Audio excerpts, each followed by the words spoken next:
Story of Lords of the Fallen and the story of the main character, Harkin, is actually, it's not a white knight paladin type of guy on a shiny horse. Our hero Harkin is the guy who's committed the most deadly sins. The world is at war because the demons have raided the human realm.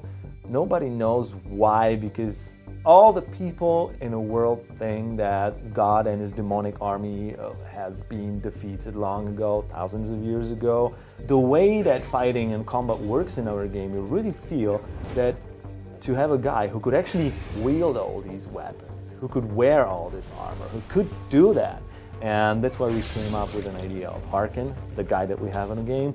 And that's why we wanted him to be strong and to be durable and to be able to go through all of this. And he can actually face all these demons and the lords.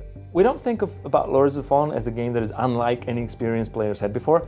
It's like all the best experiences they've had before.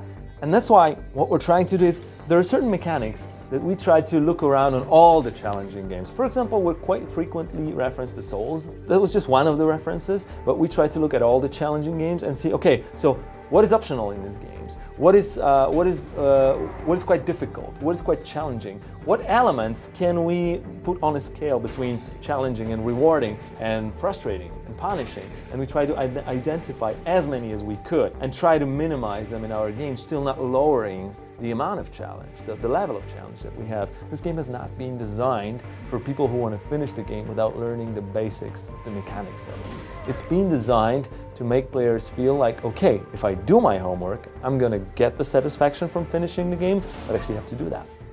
The way that we've approached balancing the game and then trying to put all of these features of combat into one pool and one bag was to make sure that the game can be fun both by focusing majorly on the melee combat and trying to add magic on top of it. Balancing that was not easy, but if you want the short version and the most simple way of how to explain it, I think the spells are going to be the way for the players to adjust the difficulty for themselves, while the tactical combat, the melee, let's say, combat, is going to be the one that is a major part of the fun of how you try to learn all these details and dependencies between. We have 11 different weapon types, and all of them actually have different tactical approaches. Like if it's a heavy weapon, you probably want to try to manage your charging of the attacks. If it's a very light weapon, you can, for the most part, you can dual wield it, and you can try to use both of them. You can use a shield then, but you can try to use both of them,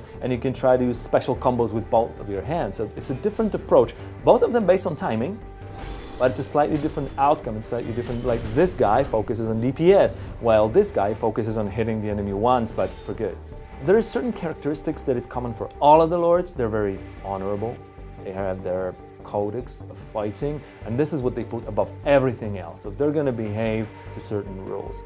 Getting down to the guts, gameplay-wise, there are a lot of dynamics throughout the fight, and we wanted to have something consistent, but feeling in its own unique way in each of the fights. So each boss fight has something that changes throughout the fight. For example, one boss can drop his armor gradually throughout the fight, and you get to damage him more with time. Other boss can be enraged, and you can manage his rage kind of throughout the fight. Personally, for me, a lot of games do not keep balance well enough between this part and the actual content of the gameplay. And I'm really happy to be convinced and positive and actually feel strongly that Lords of the Fallen is attempting to deliver that. I know that on the day of the release of Lords of the Fallen and then days after that, I will be actually watching the streams and people playing that because I'm craving to find out what people think about it. I believe that the major part of success of Lords relies on whether we are going to be in touch with the community. And we definitely would like to, once actually we see that people embrace Lords, we would like to sit down to working on Lords too. Hey guys, I'm waiting for you to check out Lords of the Fallen once it's out on October 28th, 2014, on PC, PlayStation 4 and Xbox One. Please let us know what you think.